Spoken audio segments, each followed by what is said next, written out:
When the world's cameras looked elsewhere, Sudan's Darfur incinerated and witnessed the bloodiest days of the decade. According to reports, El Fasher, a city besieged for months, had fallen, and with its fall came scenes no one could have prepared for. Thousands were executed brutally, hospitals were struck, bodies were left in the streets, and whole families vanished between checkpoints. The UN verified these reports when the death toll had only reached 460. They didn't know that the death toll would reach much higher, with some reports even indicating 2,000 deaths. Today, we were horrified by reports of the tragic killings of more than 460 people, both patients and their companions, at the Saudi Maternity Hospital in El Fasher. This follows recent attacks and the abduction of health workers. Prior to this latest attack, our colleagues at WHO verified 185 attacks on healthcare in Sudan, with 1,204 deaths and 416 injuries of health workers and patients since the start of the conflict in April of 2023. 49 of these attacks occurred this year alone, and they killed 966 people.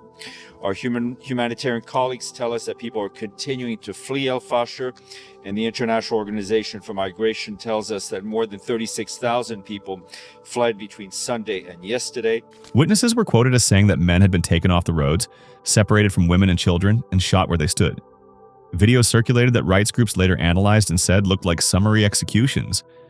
Satellite analysts at Yale said they had observed clusters of bodies and stains on the earth consistent with mass executions. A photo capturing a mother embracing her 6- or 7-year-old son gained widespread attention, depicting the dark shadows of two armed men who appeared ready to attack both the mother and her child. The mother's expression conveyed a profound helplessness, and her frantic grasp on her son illustrated her awareness of the imminent danger they faced.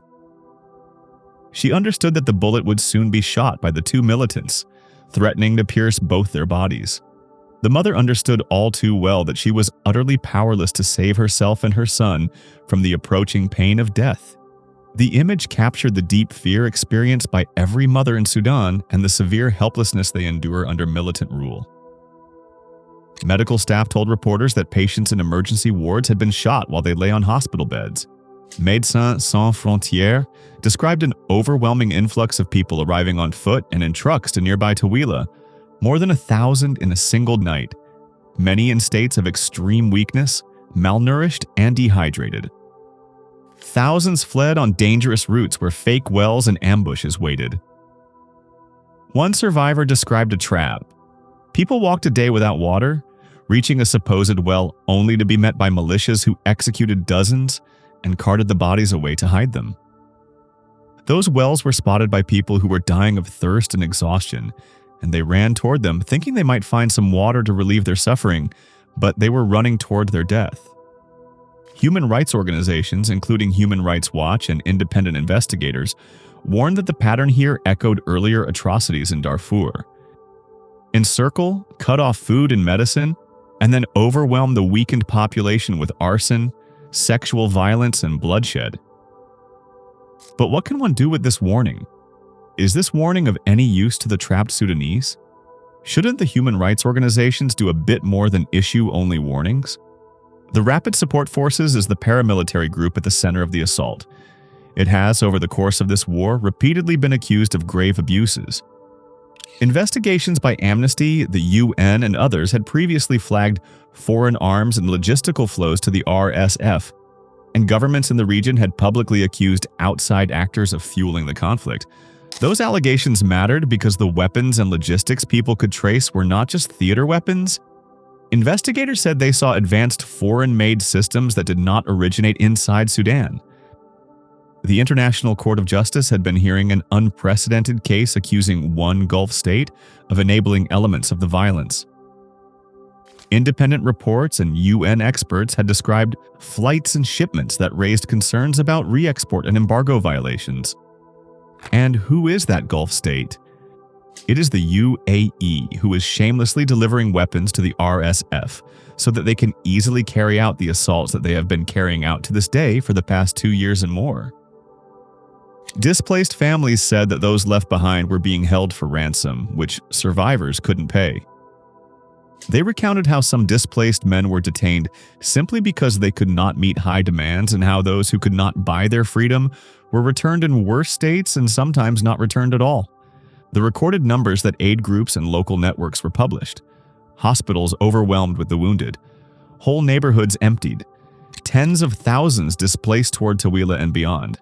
And aid workers warning that the humanitarian response was underfunded and struggling to keep up.